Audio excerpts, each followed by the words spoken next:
So this chapter we'll look at to what extent, right, was Japan forced to wage World War II in Asia Pacific. So for those of you who came back for the extra lessons during the holidays, you have studied how Hitler lost the war in Europe. But World War II, there is another front, which is called the Asia Pacific. So let's look through the notes and understand more about this country called Japan.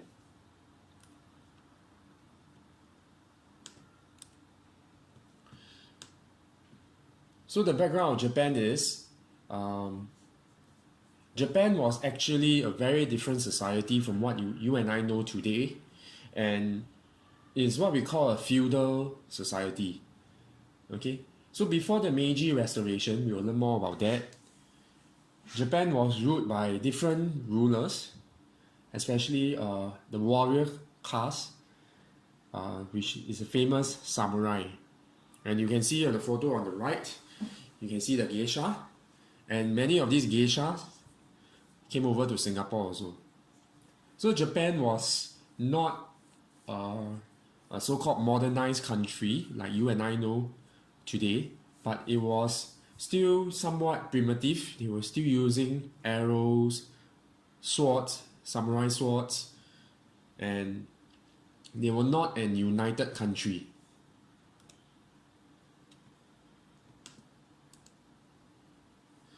However, after Japan had an emperor, his name is Meiji.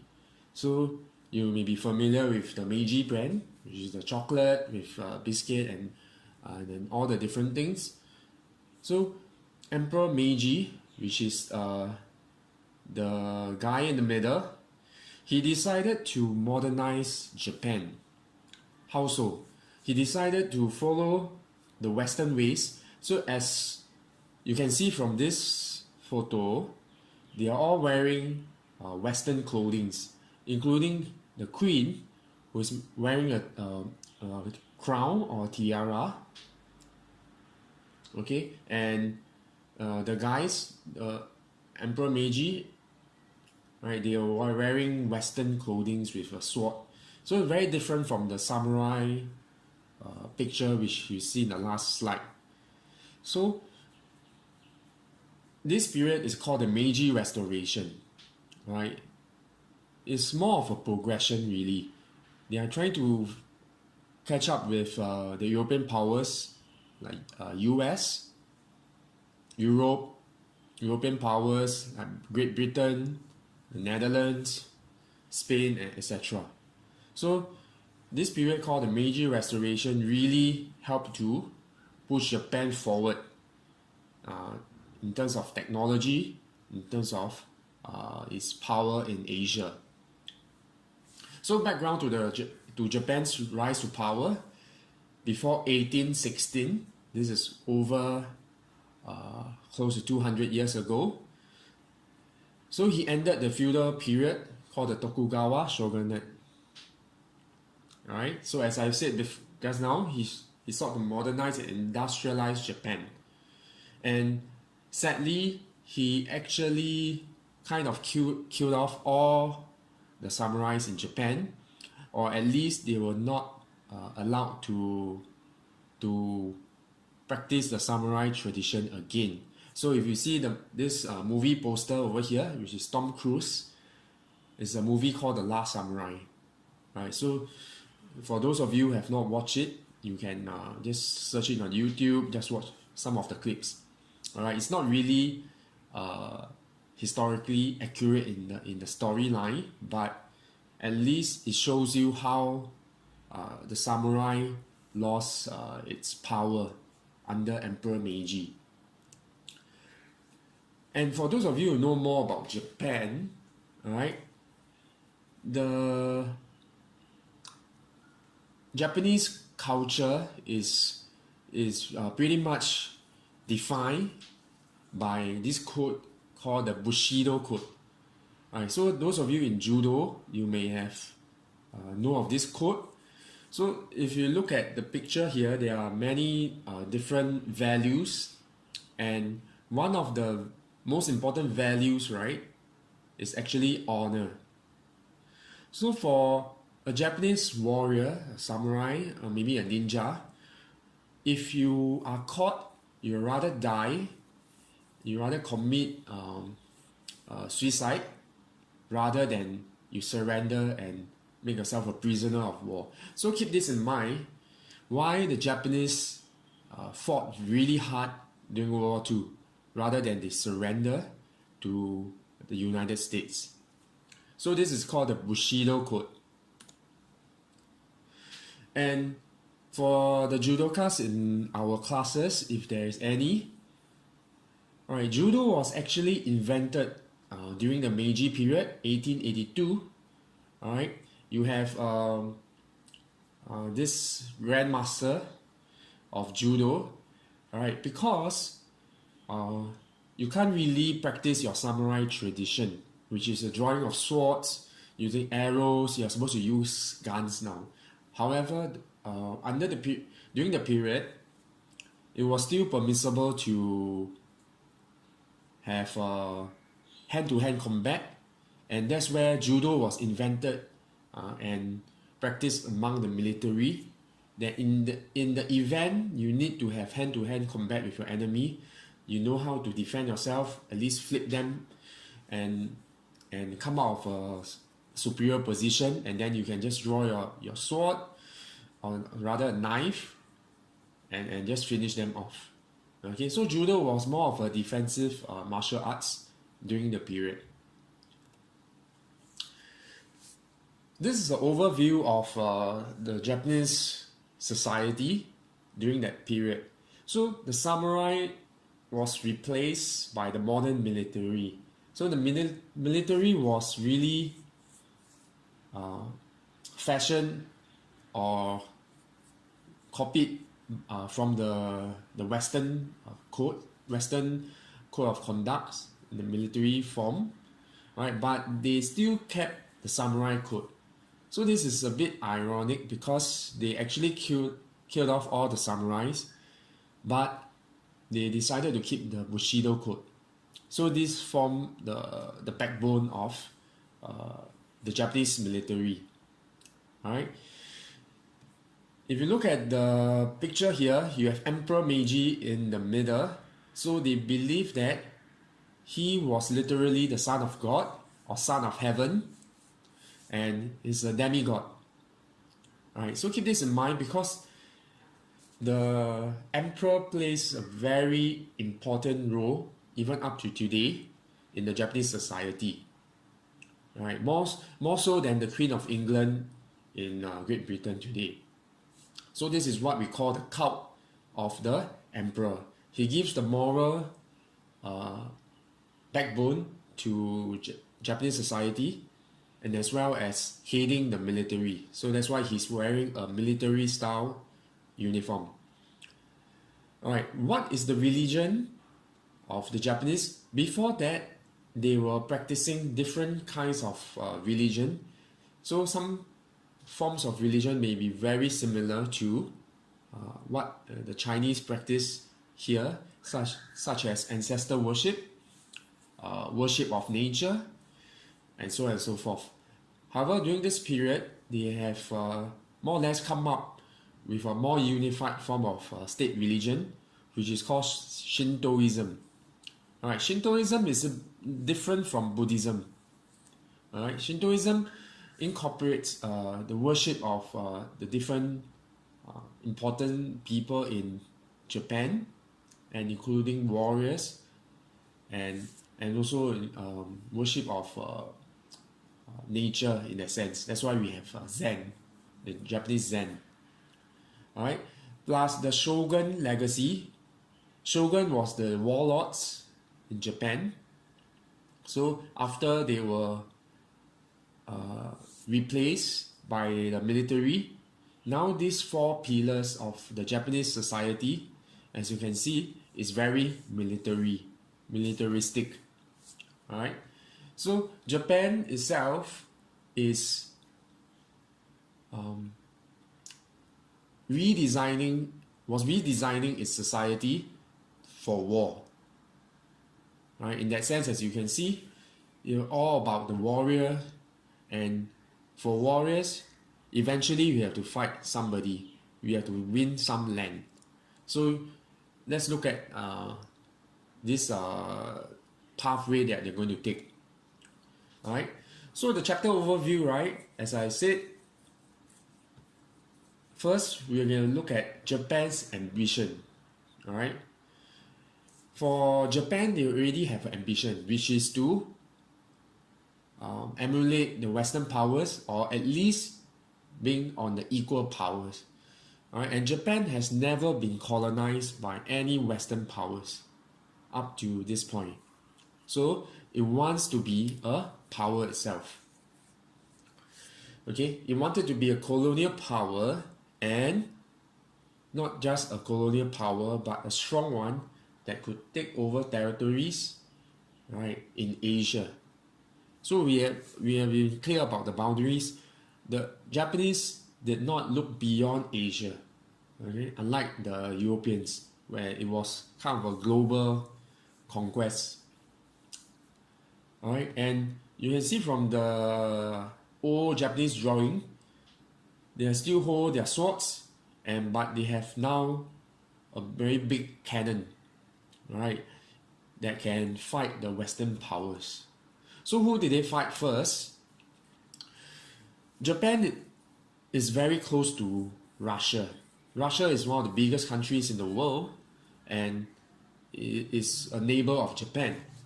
So they both wanted the same piece of land, which we have learned before, which is called Manchuria. Alright, Manchuria is the south of Russia, but the west of Japan. Okay, so the Russians, up to this point, they held the very arrogant attitude. They did not really consider Japan an equal. However, they underestimated Japan, and this was the greatest mistake when they went into war. Alright, Japan kind of shocked the whole world by defeating the Russian Navy, the Russian Army. Okay, it's not just a slight win, it was a win by a great margin. In that sense, they really trashed the Russians. Alright, so this was a very big victory for the Japanese, and because of this war that they won, they now consider themselves one of the biggest power in Asia. However, they were still smart. They wanted to have allies. Alright, so they had this ally from Britain. Right, Britain was also very forward looking at that point of time, because it recognized that the Japanese was a power to be reckoned with.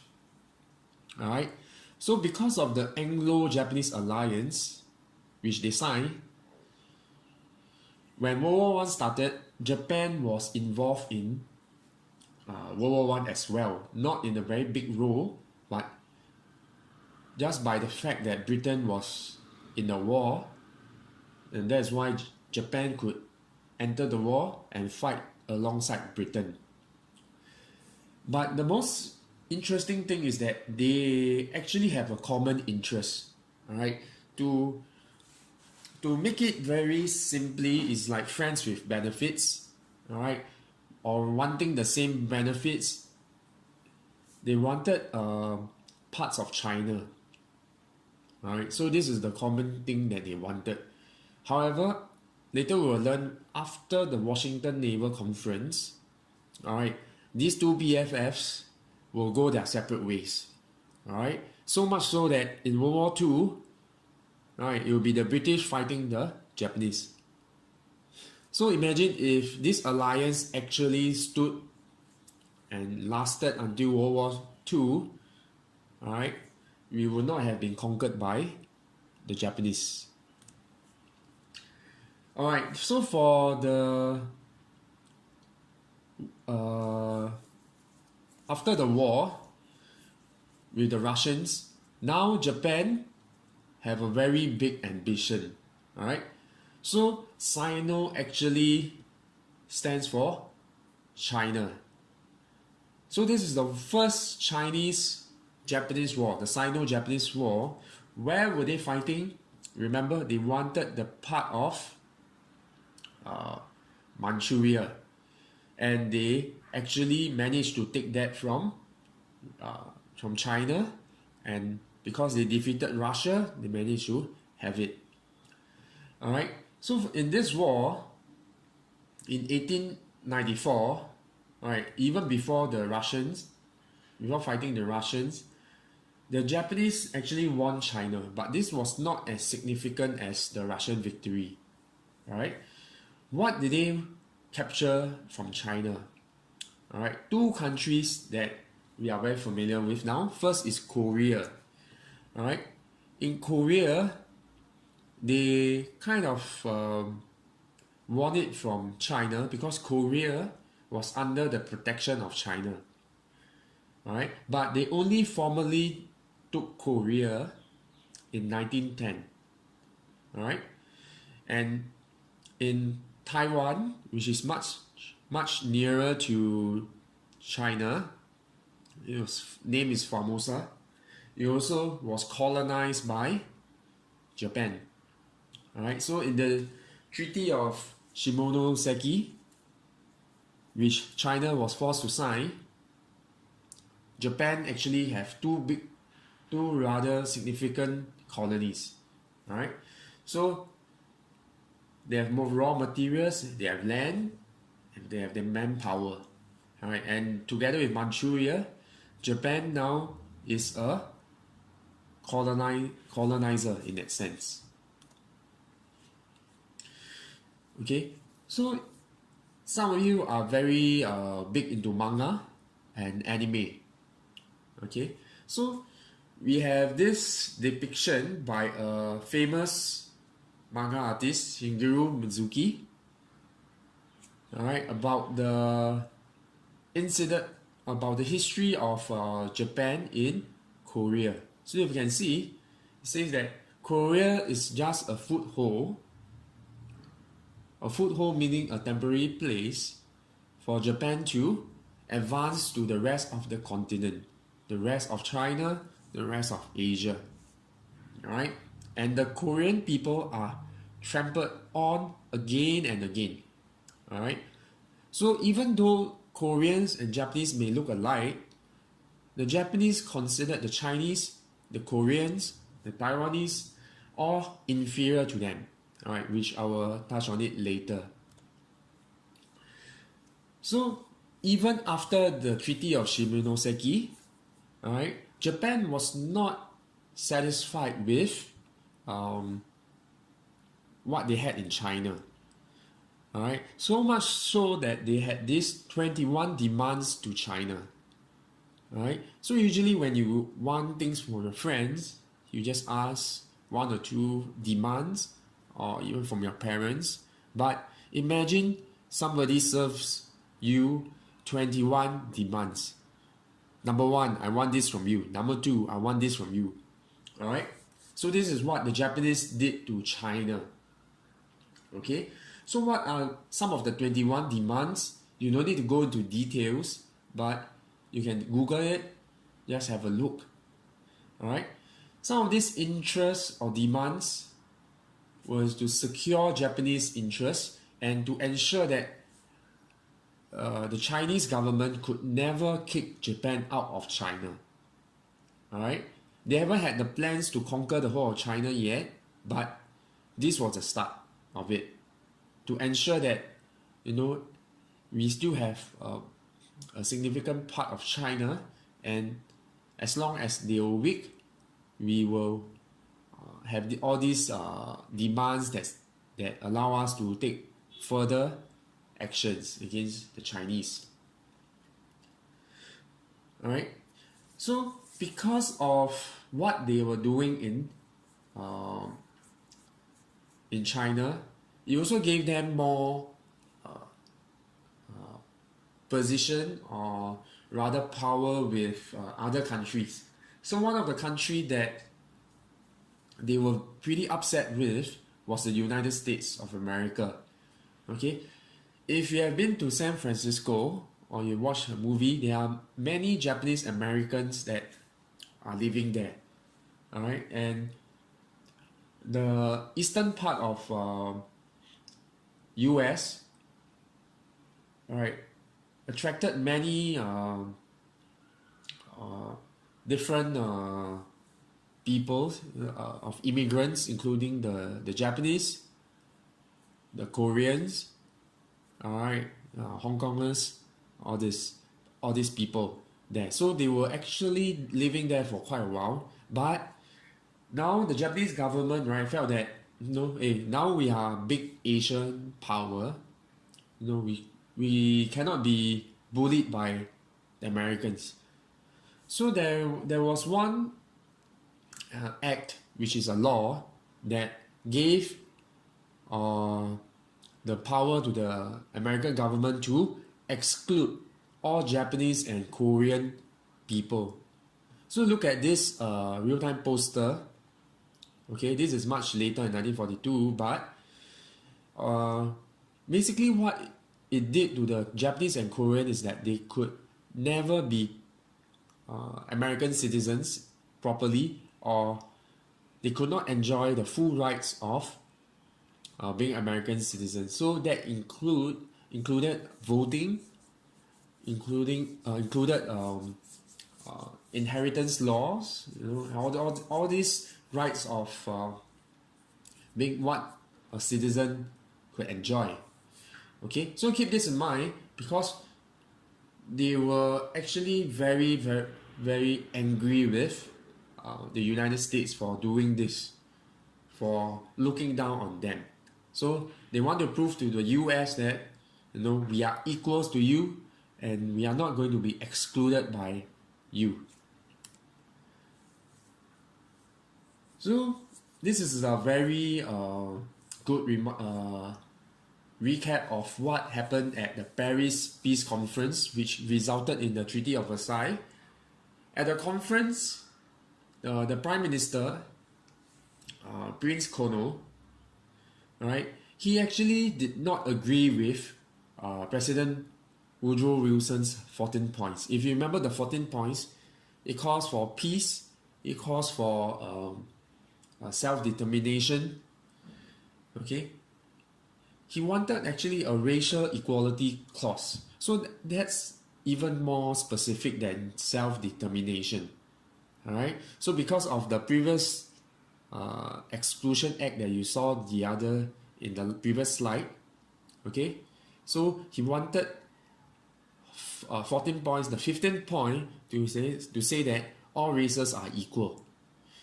All right. But at that point of time, the white men, right, the Western powers, they were very wary. They're very suspicious of the Japanese, of what their intentions were. So it was rejected, and all this continued to upset the Japanese.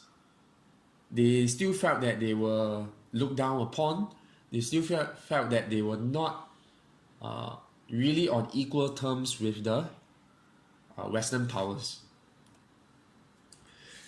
So we had this Washington Naval Conference, which you have learned in chapter 4 or chapter 5. So this conference was held in Washington, which is the capital of US. Alright, so the place where you hold a conference really matters. Alright, that's why it gets its name, Washington Naval Conference. So what was the purpose of holding this conference was to really limit each country's naval power. Alright, remember at that time, airplanes could not fly very far. Alright, so most of the fighting and a show of power was using Navy warships. Alright, so US and Britain, they wanted to limit Japan's naval power. What's the ratio? The magic number 553. So look at the poster. You can tell that the Japanese, they were not happy that they were not considered on the same ratio. It should be 5-5-5, right? Although the interesting thing to note is that the Japanese had actually more ratio. That means they were allowed more navy ships than France and Italy. However, Japan felt that they were growing in confidence, they were growing in strength, and that's why it wanted more ships. They wanted really to show US and Britain that we could be on the same terms as you. And this conference will determine where the Japanese will hit during World War II. So similar to what Hitler did, the Japanese actually secretly built more ships.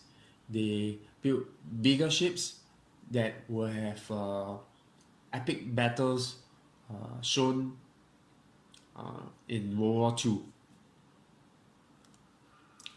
Alright, so we have finished Japan's ambition to establish itself in Asia and Europe. But at the home front, we need to look at what was happening in Japan, and there was a crisis. Alright, if you have been to Japan, Japan is actually a very mountainous area. Alright, that's why if you know the geography, it is actually near the Pacific Ring of Fire. Alright, where there are many volcanoes, mountains and different landforms. So having flat lands was a problem in Japan. There was a shortage of farming land. Alright, and the Japanese population was growing. So in order to feed more people, you need more farming land. Alright, and some of you like to eat Japanese rice a lot. So imagine the shortage of rice.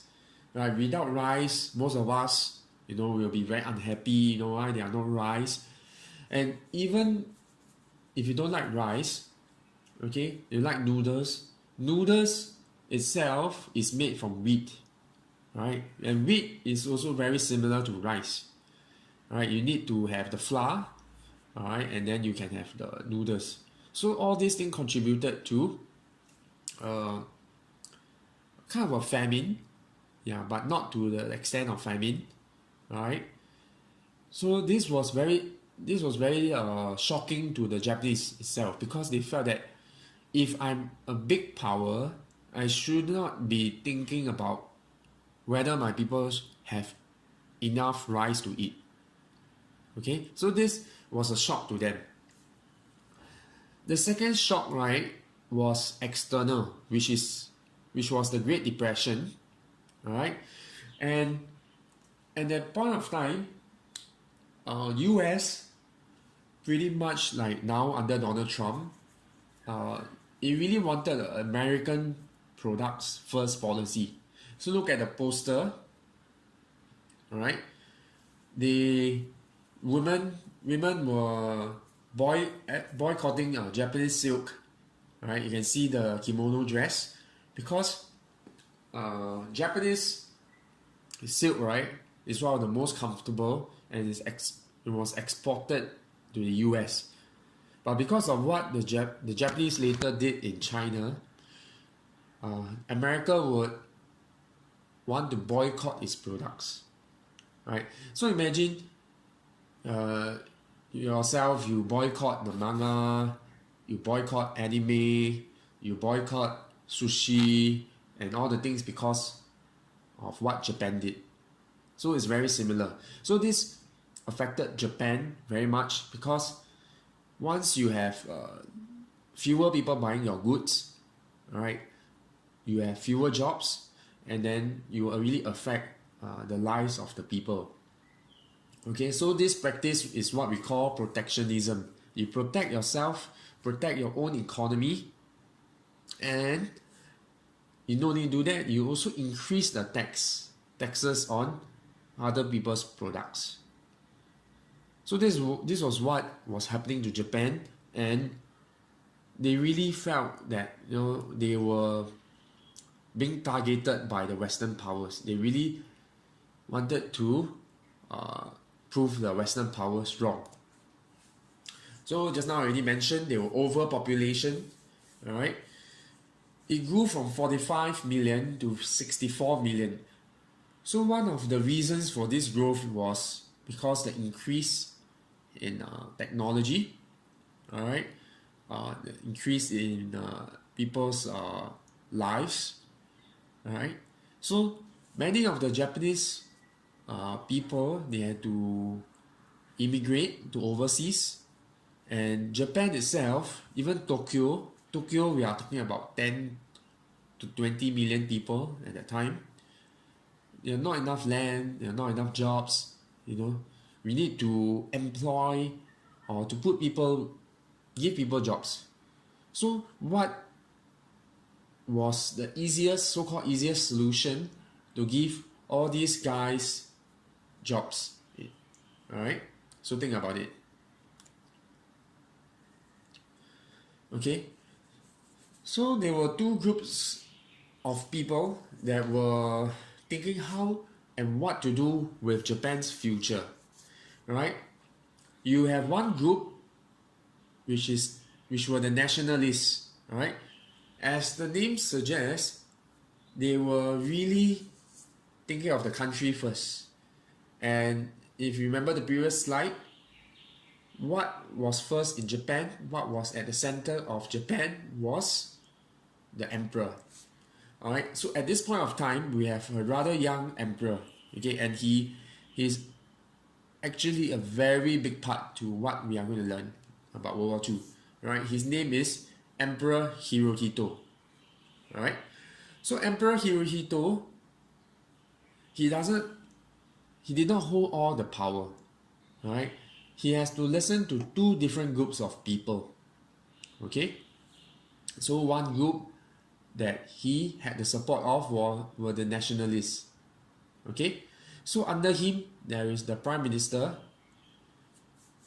alright, Inukai. The other group of people, politicians, were the militaries.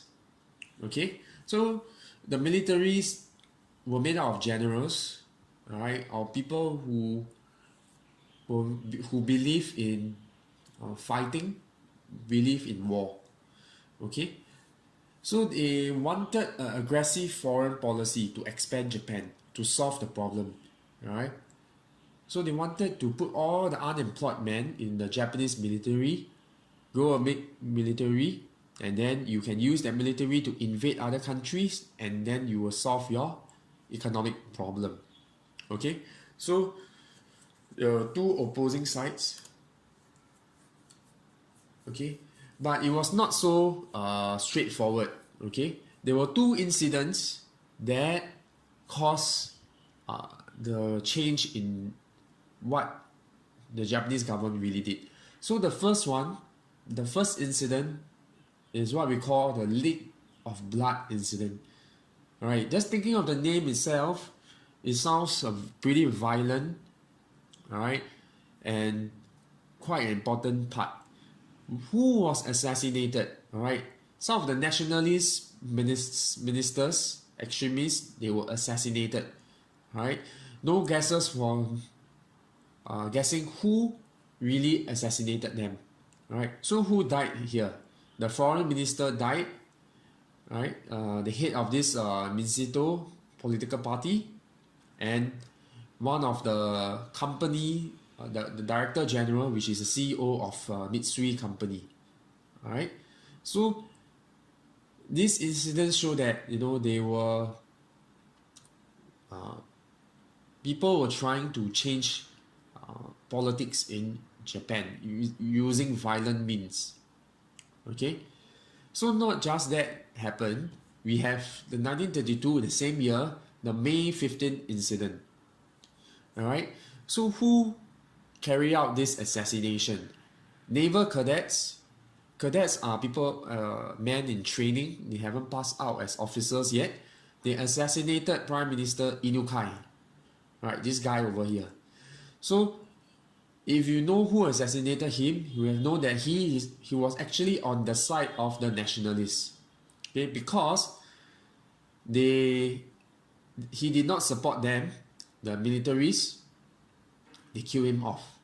Okay, but they still could not get power because the Japanese public disapproved of this kind of violent means to take over power.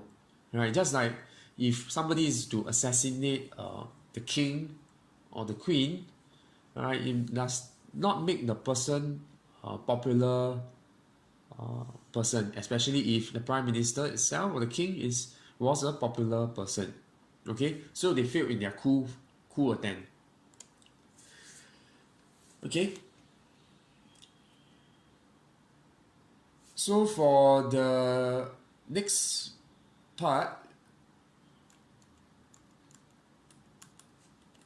okay, let me see. Okay, actually they changed. Just ignore the name. Actually, the name is not the same name. Okay, but you have the declaration of martial law, right? So martial law means that the military can decide on the law. Okay, the soldiers can go on the streets, and everything was controlled by the military. So in the government itself, you have 10 military cabinet ministers. Alright, that means all your ministers are all from the military, all generals. Okay, and they reduce the power of the nationalists to only 5 political party members. Alright, so look at the ratio, 10 versus 5. Okay, and the new prime minister is the admiral. Alright, ignore the name. So the admiral himself was also aligned to the militaries. Okay. However, there was still a lot of a power struggle, like a Game of Thrones thing. So in 1936, 1,500 Japanese soldiers actually rebelled against the government. Okay, there were more killing. They killed the finance minister and one of the royal official. Okay, so they felt that the government was very corrupted. The military will have discipline, right? We have the Bushido code. We have honor. We should be the one that is taking charge of this country, right? However, Emperor Hirohito, he did not support the militaries. All right, so that was why this 1936 incident failed in the end. All right, so the crisis in Japan, you can see there were no food. All right, the government was fighting against itself.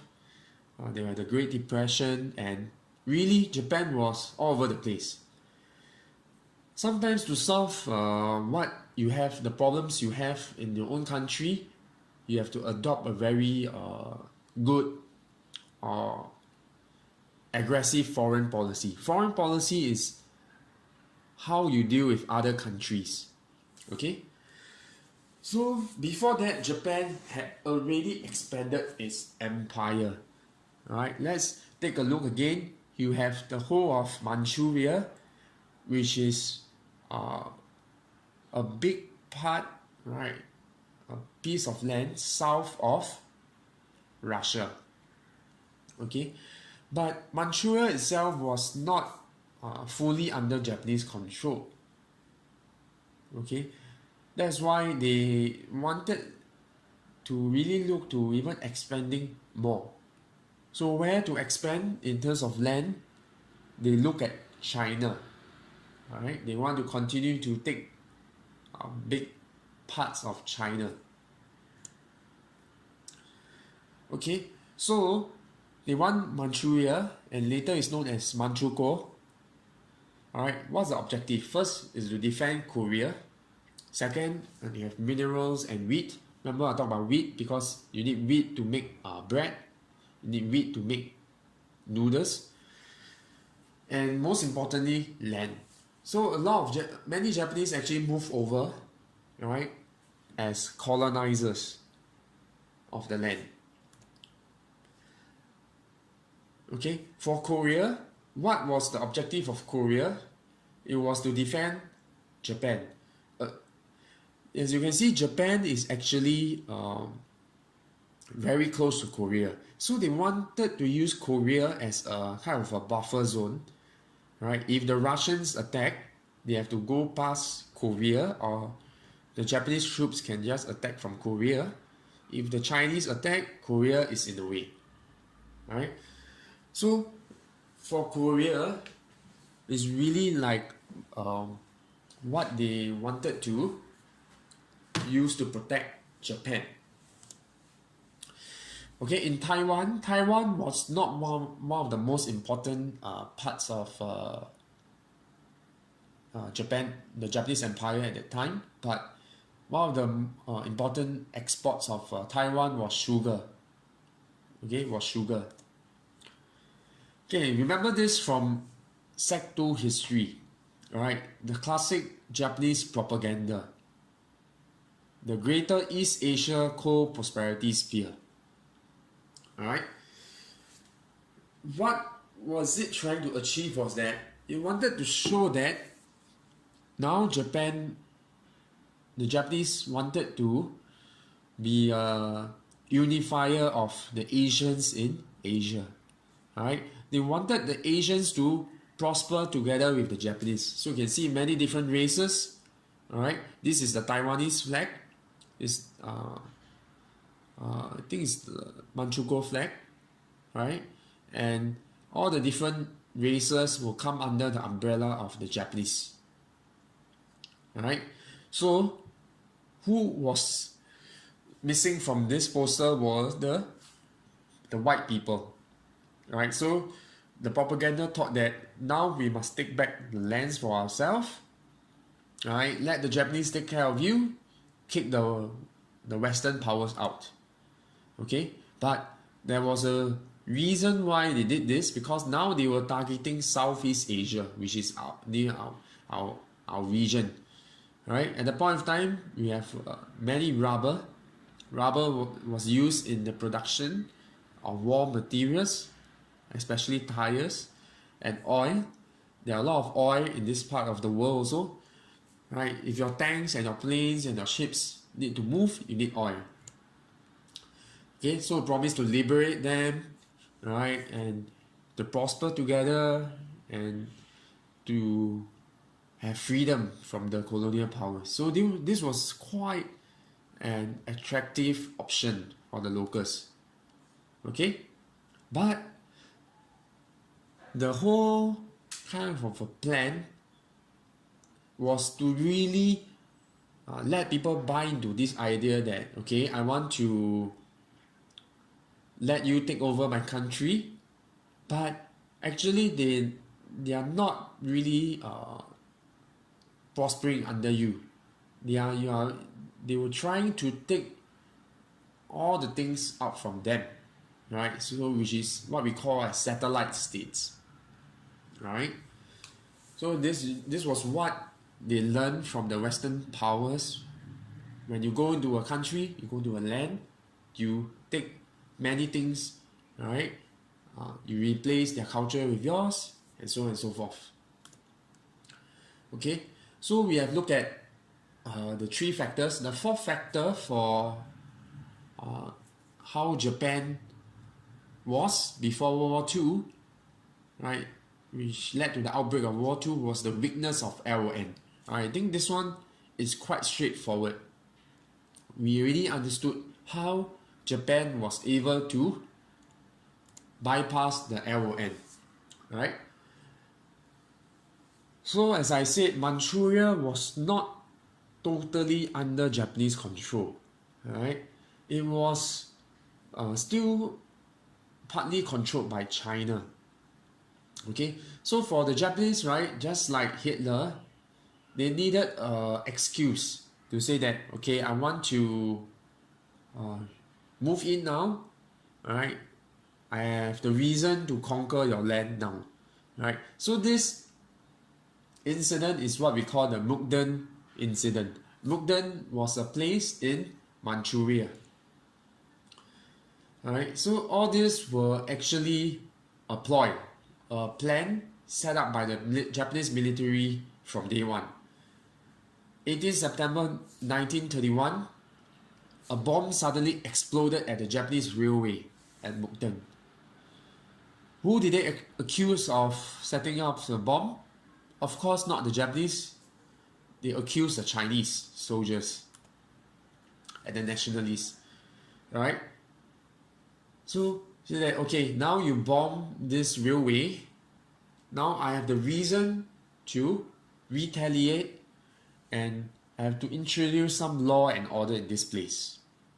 Okay? So this is what they mean by taking action.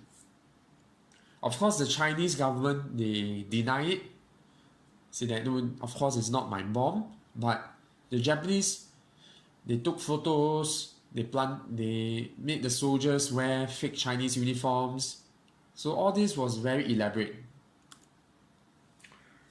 So because of a train that was bombed, they invaded Manchuria. Okay?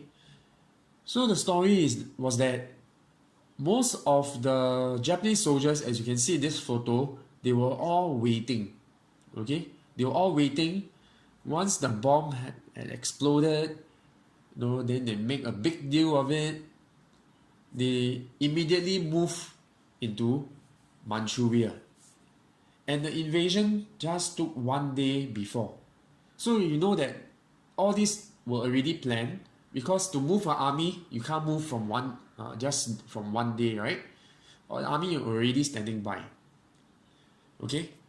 But China itself was very, very, very weak at that point of time. Okay? The communists were fighting the KMT. They're having a Chinese civil war. They only a few hundred, maybe 1,000, just a few thousand soldiers in Manchuria. So they were not able to defend against the Japanese army, which were all well prepared to come in. Alright? So what was this new country called? It's called Manchukuo. Alright? That means it's the country of the Manchus. Okay? Who was the so-called leader of this Manchukuo? Was actually this guy called Pu Yi. Pu Yi was actually the last emperor of China. Alright? He was just a small kid, right, when he was forced to step down as emperor. But now he was a young man. Alright? So the Japanese made use of him. You can see in this photo here, this is Hirohito, this is Pu Yi. Alright? So people view Pu Yi as a traitor to the Chinese people because he agreed to serve under the Japanese. But the LON wasn't able to do anything much to the Japanese. First, alright, this was in Asia, and not many European powers have armies in China at that point of time. So they have this investigation. Alright, the British official Earl of Lytton, right? But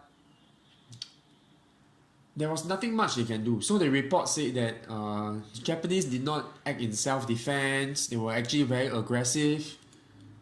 Okay, but you can see, just like the professor lecturing the Japanese, right? It seemed not to have any effect on him, right?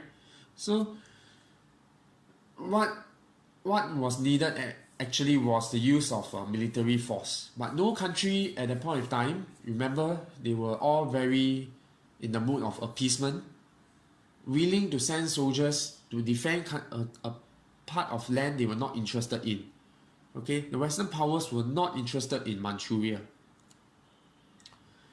Okay, so LON just said that no, okay, we do not recognize this country called Manchukuo. Okay, and the Japanese, just like the Italians, just like the Germans, they just say, okay, fine, I'm going to quit LON. Alright, you're going to go your own way, I'll go my own way, and thereafter nobody can control what I do now. Okay, so it was very dramatic. They actually, like, walk out, of the League of Nations meeting and say sayonara, right? So this was part of the drama that went on. because the LN wasn't able to stop the invasion of Manchuria. Okay, so Manchuria was just a start. Now, what was the bigger piece of land that they wanted, which was China? So we had the first Sino-Japanese War. This was the second Sino-Japanese War, and this was the more famous one because this created a very bad reputation for the Japanese military. Okay, so to start a war again, you need some excuses. Alright, just now they blew up a railway. Alright, now we have this incident, what we call the Marco Polo Bridge incident. Alright, if you know ancient history, Marco Polo was an explorer, alright, one of the first Westerners to come to China. So they actually built a bridge, alright, and named a bridge after him, the Marco Polo Bridge.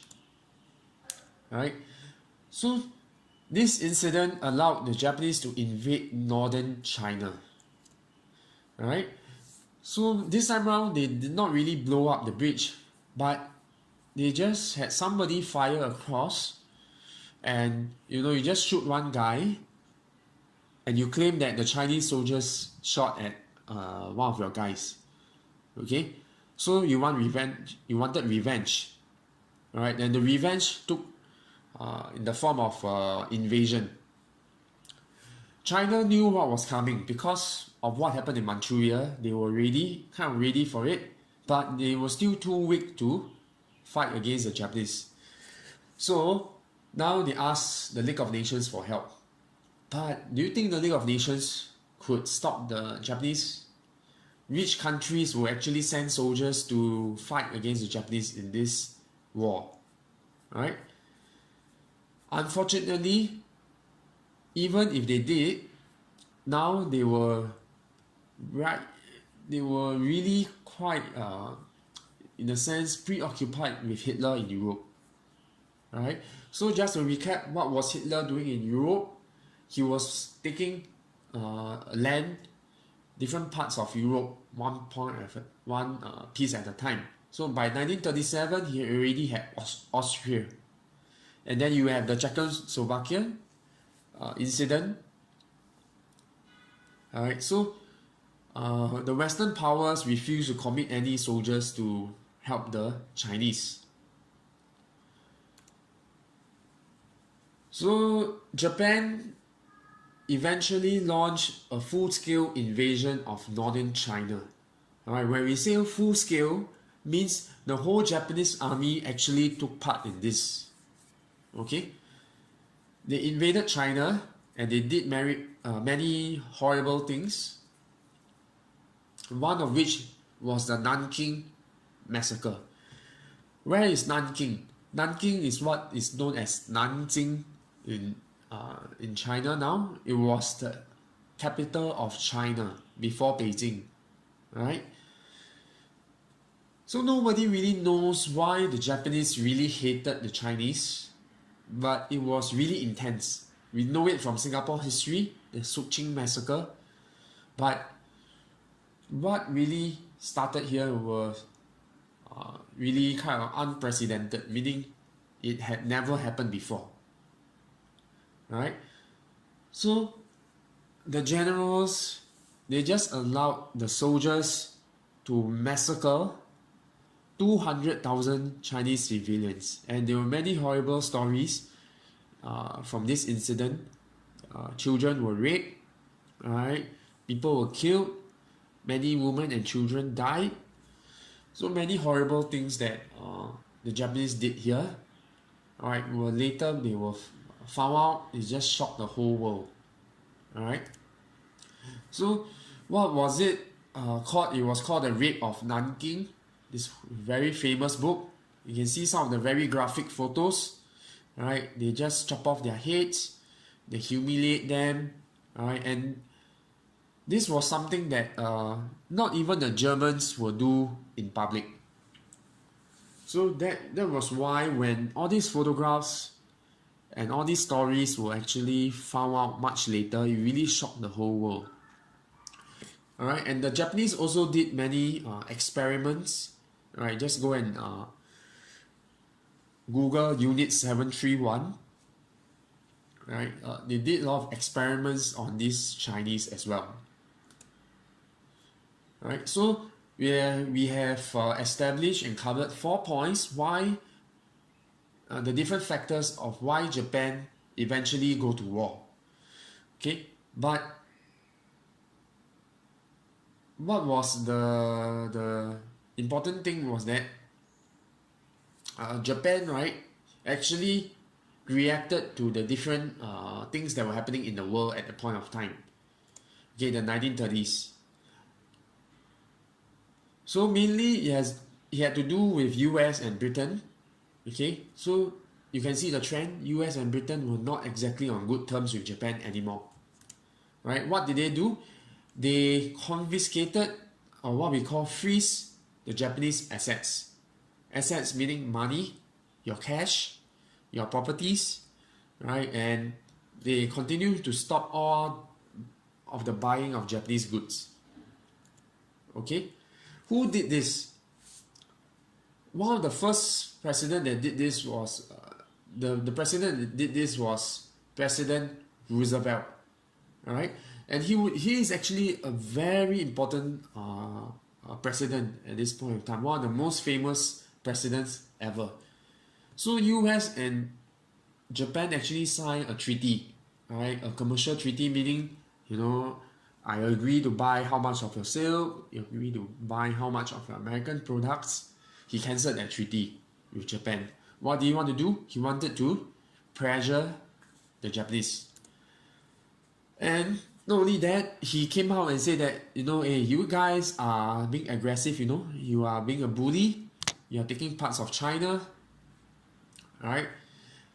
Although he didn't send US soldiers, because US at that point of time, if you remember, they were isolationists, meaning they were not allowed to send any soldiers to other countries. So what he did was to send money or to send military aid, meaning weapons. Alright, and when Japan invaded Vietnam, which was and later different parts of Southeast Asia, President Roosevelt actually asked Congress in the US, alright, to have a trade embargo against Japan. So the difference between cancelling a treaty and the trade embargo is that you completely stop buying the Japanese products. So this embargo is even more serious than cancelling of a treaty. Okay, so they do that and they ban products, important raw materials such as steel, scrap iron. Scrap iron is you know, some of the used cars, ships, right? You still can melt the iron and make into guns, into different things, and oil to Japan. So all these things made Japan see that USA is now an enemy. Okay, of course, if you think back, they were already unhappy with USA for quite some time, from the racial exclusion law to the Washington Naval Conference and to this embargo and banning of the sale. It really pissed the Japanese off, and they saw the USA as the number one enemy that they needed to defeat. Right? Not so much of Britain, but USA was the prime target now. Okay, so once they had the preparations done, they were fighting actually two wars at a time. Alright, the war in China was still ongoing. They took Nanjing, they took many parts of northern China, and many parts of many Chinese were still fighting against the Japanese, including those Chinese in Singapore. They sent money back to China. Okay, so this was the plan for the invasion of Southeast Asia. Alright, the Philippines was colonized by the US, but didn't have many American soldiers there. Then the British were in Hong Kong, the French were in Cambodia, Vietnam, Laos, British in Malaya, Singapore. Holland was in Indonesia. The Portuguese is in East Timor. Alright, so they actually wanted to take whole of Southeast Asia and moving down to Australia. But before that, right, they wanted to get rid of a potential enemy. Okay, so all the countries that I've talked about, they were all fighting the war against Hitler. Alright, with the exception of Portugal. Portugal was neutral at that time. So many of the ships and the planes were all stationed in Europe, right? Because Britain itself was close to losing the war already. France already lost the war to Hitler. Alright, so they already had this plan. Okay, let's move in here. But this plan happened concurrently, which is really about the same time or simultaneously, alright, with the Pearl Harbor attack. So we have learned a bit about Pearl Harbor, but it was not really a threat to Japan, because in this map you can't really see where was the US. Okay, however, the Japanese generals decided that, okay, we need to do something about the US, and we are going to do it now, and we are going to do it this way, through the Pearl Harbor attack. Alright, so this was really debated, but they still carry on with it. So they launched the Pearl Harbor attack. One day later, they launched the invasion of Southeast Asia. So you can see the military in Japan was really at the peak of its power. It can invade so many different countries at different points of time. Okay, so as I have mentioned briefly, there were tensions over Pearl Harbor attack. Some felt that it's not a wise move to attack Pearl Harbor. First, Pearl Harbor was quite far, and it will create a war with the US. Okay, so who really advocated for this Pearl Harbor attack? It were the militaries. Okay, you can see what they say over here. The militaries really advocated for a knockout punch, a KO punch, right? Because they could not see how Japan can fight the war in Southeast Asia and risk an attack by the US. Because Japan only have 2 years of oil reserves. And usually a country, you want to have as many years of oil reserves because that determines how long you can fight the war. Alright? And because the Americans did not want to sell oil to Japan, they were still very bitter about it, and they say, okay, let's attack Pearl Harbor now, destroy their ships, and they cannot attack us anymore. But that was actually a wrong thinking. Alright, one of the prince, Fumimaro Kono, which is the prime minister, he actually was very against it. He said that they should negotiate with the Americans, okay, because the Americans did not declare war on Japan. But although they saw the trade embargo as war, it was not really a militaristic kind of war. And he was actually quite wise to say that the Pearl Harbor attack was not a very good move. However, Emperor Hirohito, because most of the government officials, ministers were militaries, he actually gave in to them and he agreed to the Pearl Harbor attack. Okay, because of this, Prince Kono, he actually resigned as Prime Minister, and this was quite significant because in Japan, if you resign, is actually sends out a very strong message. But because the militaries are so strong, they just replace him with another Prime Minister. Alright, and the Prime Minister that was in charge of starting the war in Asia Pacific is General Hideki Tojo. Alright, so he was, as you can tell from his uniform by the number of badges he was wearing, he was actually a very militaristic kind of person. And together with Admiral Isoroku Yamamoto, alright, Admiral is a general in the Navy. Two of them were placed in charge of the whole war.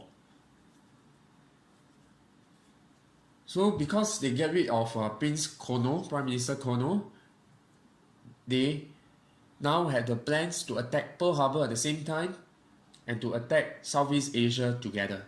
And they do it with the soldiers that they sent into China. Okay, now in China they were still fighting, but they could take up some of the soldiers, and these were the soldiers who really committed all these evil things against the people. So that was why when they came to Singapore, you could see they did a similar kind of thing to the Chinese here, because these were actually the same group of people that did the same thing in the Nanking Massacre. Admiral Yamamoto was in charge of the surprise attack on Pearl Harbor, and he actually launched all the ships, the aircraft carriers and the planes in Pearl Harbor.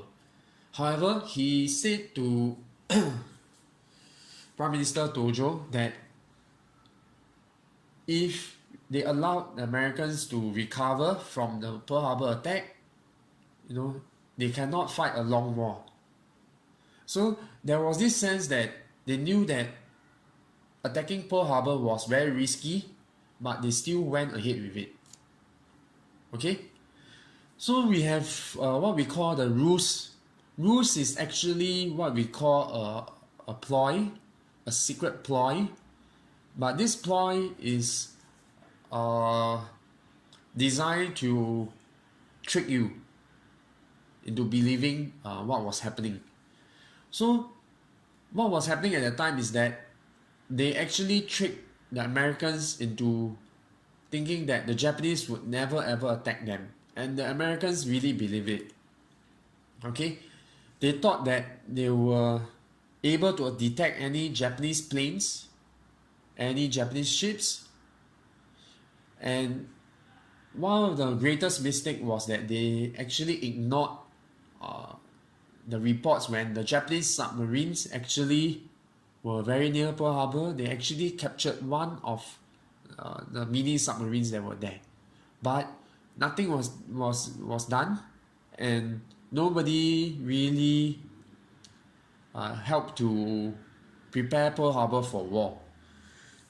Okay, what did the Japanese diplomats did? Diplomats were people that were sent to another country to represent the Japanese government.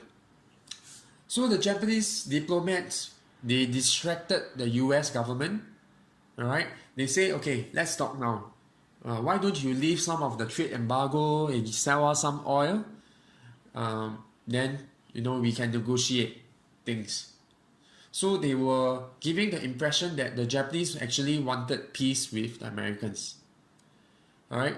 Meanwhile, the Japanese strike force, which consisted of the aircraft carriers, the planes, all the ships, the submarines, they were all getting ready. Alright. We had 30 capital ships, big ships. Capital ships are really huge ships that could fight battles. And the amazing thing was that they traveled 11 days across the Pacific Ocean. Alright? And this is not 11 hours, it's not one day, 11 days, and none of the US Navy, Air Force even detected them. Alright?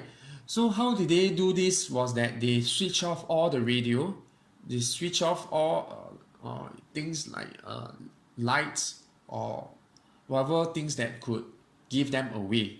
But even so, it was still unbelievable that the US did not detect them. So there is this conspiracy theory that says that the US government allowed Pearl Harbor to be attacked by the Japanese.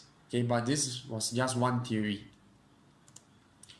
Okay, so if you look at the size of the fleet, you can tell that if you were to fly a plane across the ocean, you could easily see what was coming at you. Alright, you have all the big ships, all the submarines that were coming at you.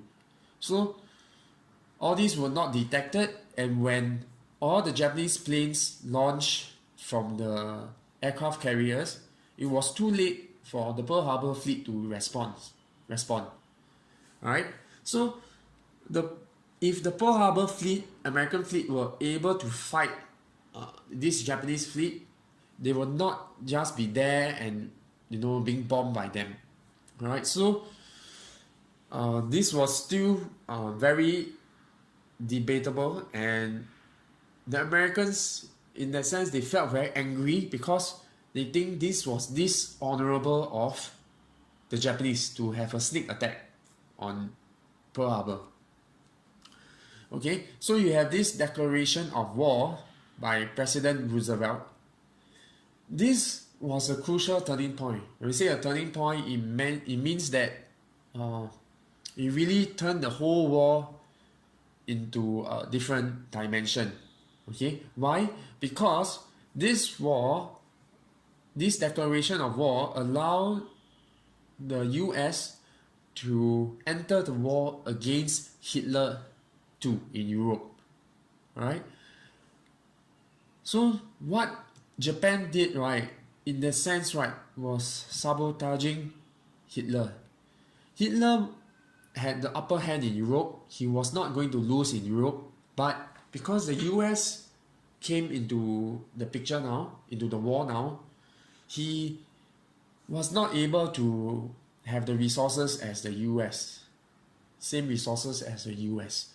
So it's clearly said that the Pearl Harbor attack actually lost the war for Japan and for Germany. Okay, so this chapter, as we have discussed, there are quite a few things that we can discuss, but there are two ways we can classify it. So during your O levels, if this question comes out, okay, you can classify them as two different categories. One is the background factor. Background means that things were going on for some time, but it did not start the war. So what were the backgrounds? You have to decide. Think about it, and can you write down the background factors into this page of the last page of your notes. What was the decisive factor? Okay, we know that Pearl Harbor was the decisive factor. Alright, the attack of Pearl Harbor. So what else was decisive in causing World War II? Alright, was it Japanese ambition? Is that a background factor or a trigger factor? Alright, so think about it, arrange it, alright, and we can discuss it. Alright, so that's all for this chapter. And the next chapter, we are going to look at how Japan lost the war. Alright.